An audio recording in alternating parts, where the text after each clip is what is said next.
आइए अब डिस्कस कर लेते हैं आपका आखिरी पेपर सीएमए फाइनल एसपीएमबीवी जून 26। कैसा हुआ आपका? कमेंट में एक बार जरूर बता दें मेरे को भी मालूम तो पड़े आप कैसा करके आए हैं। जैसा भी आपका हुआ कमेंट में बताने से मुझे भी एनकरेजमेंट मिलेगा कि मैं अब आगे नया आपके लिए क्या करूं, नेक्स्ट क्या सोचूं। तो आपके रिस्पॉन्स से फर्क पड़ता है। खैर अभी आइए हम लोग डिस्कस करते हैं ये जो एमसीक्यूज है इसके वो कैसा है और पेपर का स्टैंडर्ड कैसा है। अगर मैं आपको इन शॉर्ट बोलूं कि पेपर का स्टैंडर्ड कैसा है तो वो आप मान लीजिए कि it is easy to moderate. Yes, so कैसा आया पेपर? Easy to moderate. I will not say very easy, I will say easy to moderate because it required lot of use of brain. And अगर आपने पूरा coverage किया है अपने पढ़ाई का तो आपसे बन जाएगा। मतलब पूरा कवरेज मतलब ये नहीं कि सिर्फ टॉप 5 क्वेश्चन के लिए पढ़ा था, ऐसा नहीं। जो पूरा पढ़ के गया उसके लिए इजी है, और जो थोड़ा सिलेक्टिव किया उसके लिए थोड़ा थोड़ा जगह चैलेंज हो गया, अरे ये कैसे होगा, अरे ये कैसे होगा, ऐसा हो गया। बट एनीवे एमसीक्यू का लेवल काफी सिंपल था। तो चलिए पहला क्वेश्चन है, dash refers to systematize reduction in time within production cycle including response time of supplier and customer. तो reduction of time is like waste reduction, तो ये लीन मैन्युफैक्चरिंग है। Next, six sigma is a business driven multi dimensional structured approach to.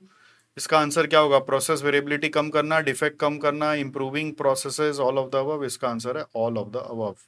मेरा blue marking को देखना, जैसे इसका answer है बी, इसका आंसर है D. Next, in order to maximise profits a firm should produce at the output level for which. हम लोग ये पढ़ते ही है ना सम सॉल्व करते समय, M R is equal to M C. इसका आंसर है B. Next, the goal of ERM as provided in COSO ERM integrated frameworks to provide companies with key principle, common language, clear direction, all of the above। इसका answer है D. D is the right answer. ये सब question आपका जो हमने आपको MCQ bank का video दिया, और यदि आप आईसीएमए मैट का भी एमसीक्यू सॉल्व करके गए तो हो जाता। Market value added is the difference between current market value of a firm and the capital employed होगा C. Correct answer is C. Key input of discounted cash flow method are. Discounted cash flow के लिए क्या क्या चाहिए? Cash flow भी चाहिए, terminal value भी चाहिए, डिस्काउंट रेट भी चाहिए, ऑल ऑफ द अबव। तो answer is D. Discounted cash flow के लिए आपको तीनों लगेगा, कैश फ्लो भी लगेगा, डिस्काउंट रेट भी लगेगा और टर्मिनल वैल्यू भी लगेगा। टर्मिनल वैल्यू को कैलकुलेट करके डिस्काउंट करना है।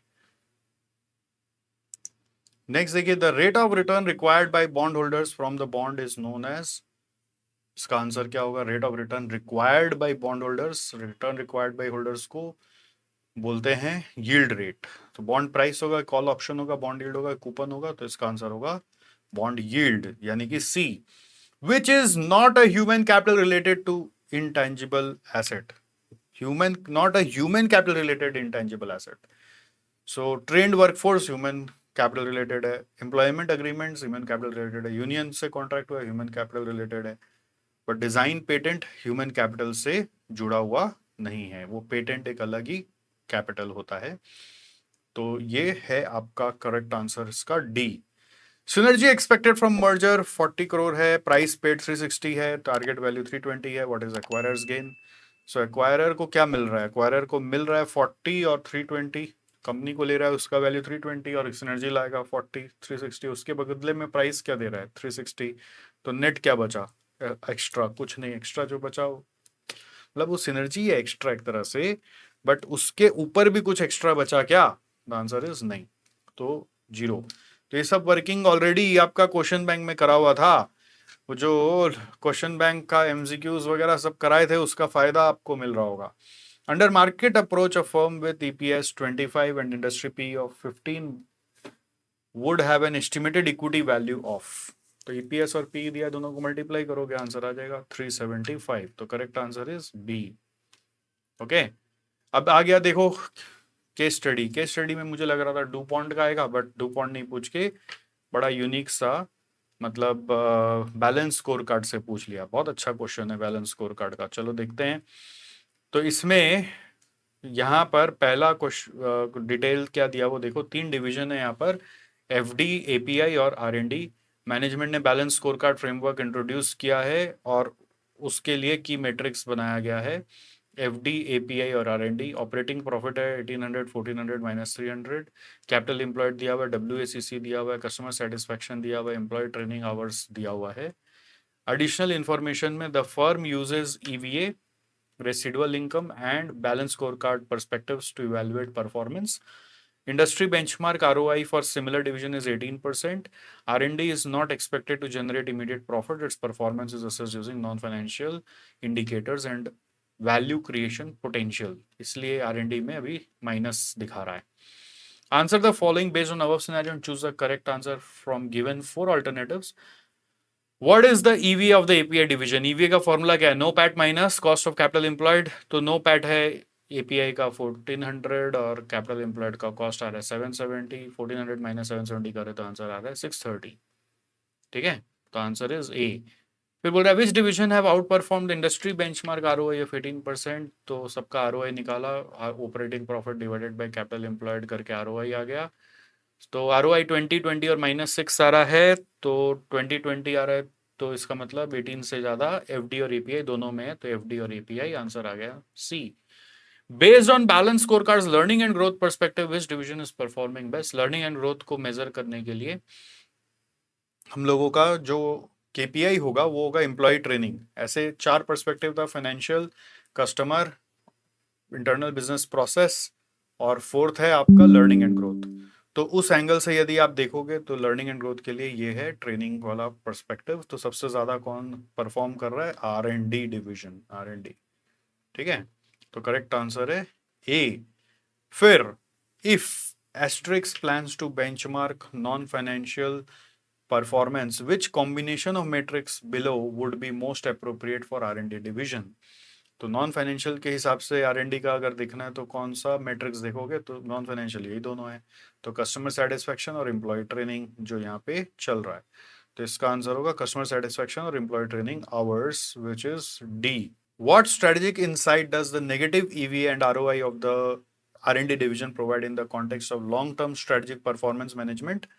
तो इसमें ईवीए और आरओआई दोनों नेगेटिव ही दिख रहा था, और फिर भी स्ट्रेटेजिक इंसाइट क्या मिल रहा है लॉन्ग टर्म के हिसाब से? आप क्या सोच पा रहे हो? R and D should be shut down? No, क्योंकि वहां पे बोला था कि इमीडिएट उससे एक्सपेक्टेड ही नहीं है रेवेन्यू, उसका वैल्यू क्रिएशन का पोटेंशियल है। Financial metrics alone are insufficient to evaluate R and D, ये सही है, इसका आंसर है correct B. R and D is under performing, no. EVA is not applicable for R and D, no. EVA applicable सब जगह हो सकता है, बट एक्चुअली करेक्ट आंसर इसका यही है कि आप सिर्फ फाइनेंशियल पे कभी भी पूरा परफॉर्मेंस इवैल्यूएट नहीं कर सकते, जो हमारा परफॉर्मेंस मैनेजमेंट का क्रक्स था। तो अब आप देख लो आपका कितना सही हुआ, कमेंट में बताना जरूर मेरे को कितना सही हुआ। ठीक है, अगर मेरे से कोई भूल हो गया हो तो उसको भी सुधार लेना। हाँ, एक मैं अपना भूल सुधार लेना चाहता हूँ। क्या सुधारूंगा? ये जो मैंने एससीएम का आपका सॉल्व कर रहा था उसमें मैंने एक हड़बड़ में गड़बड़ कर दिया। क्या गड़बड़ कर दिया जी? अरे जो एससीएम का क्वेश्चन पेपर आया ना उसमें ये बहुत मतलब प्रेशर में फटाफट रिकॉर्ड करना पड़ा था। क्या होता है ना, इतना भीड़ हो जाता है, क्या बोले, अचानक से लगता है कि मतलब सब छोड़ के भी पेपर देखो, और पेपर आने में डिले होता है तो धक धक धक धक धक धक हो जाता है। आप लोग एग्जाम देकर आकर तुरंत पेपर भेजा करिए, मतलब जो पहले निकले वो भेज दो अपने आप। सर ये सोचो ही मत कि सर को मिला कि नहीं मिला।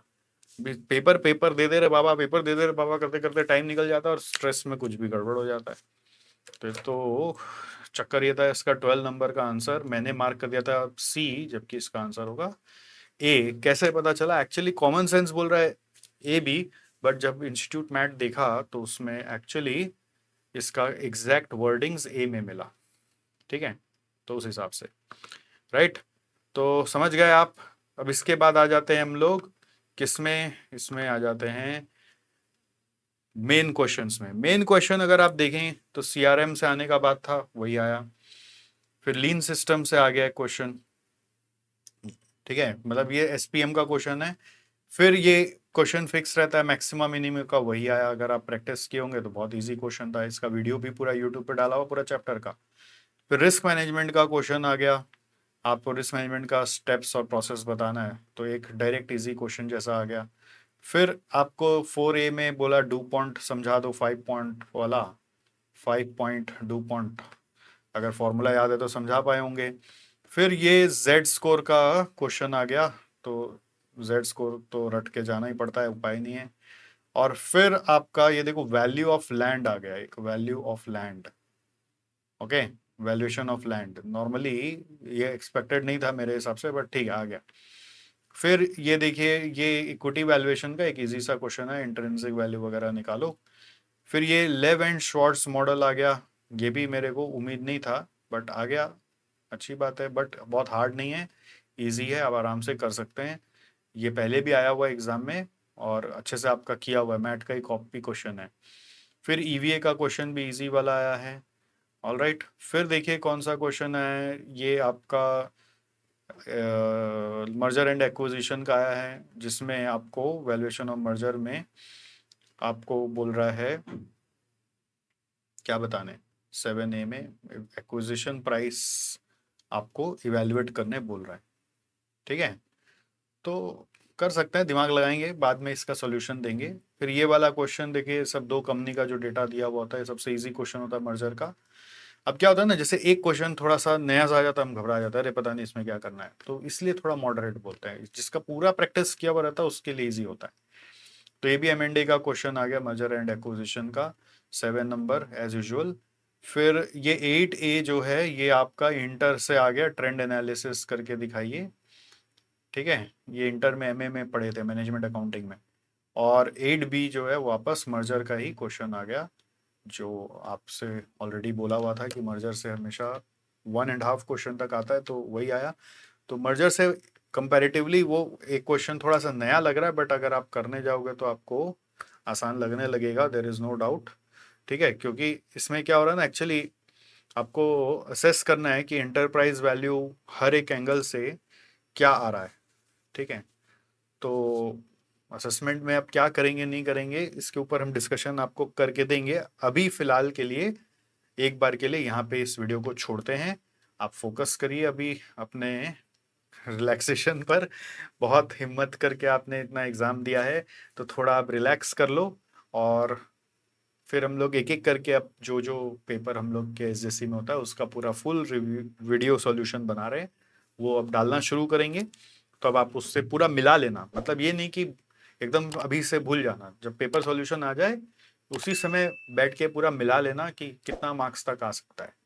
ठीक है, एक बार क्वेश्चन पेपर में लिख लेना, और जो गलतियां हुई है अभी एग्जाम हॉल में उसको भी नोट करके रख लेना। राइट, और बने रहिए हमारे यूट्यूब चैनल पर, अभी आगे आपके लिए काफी सारे इंटरेस्टिंग इंटरेस्टिंग चीज हम लोग लेकर आ रहे हैं। जैसे कि यदि आपका दोनों ग्रुप का एग्जाम हो चुका है, तो आपको अब आगे एक जॉब के लिए क्या करना है नहीं करना है उसके बारे में बात करेंगे। और यदि आपका भी जैसे ग्रुप 4 हुआ है और ग्रुप 3 लेना है, तो ग्रुप 3 के लिए क्या प्लानिंग है उसके लिए बात करेंगे। ऐसे कई सारी बातें हमारे YouTube चैनल पे चलती रहेंगी, तो बने रहिएगा YouTube पे, सब्सक्राइब करके रखिए और कमेंट में मुझे जरूर बताइएगा कि आपका पेपर कैसा हुआ। बाकी मिलते रहेंगे, तब तक ध्यान रखिए।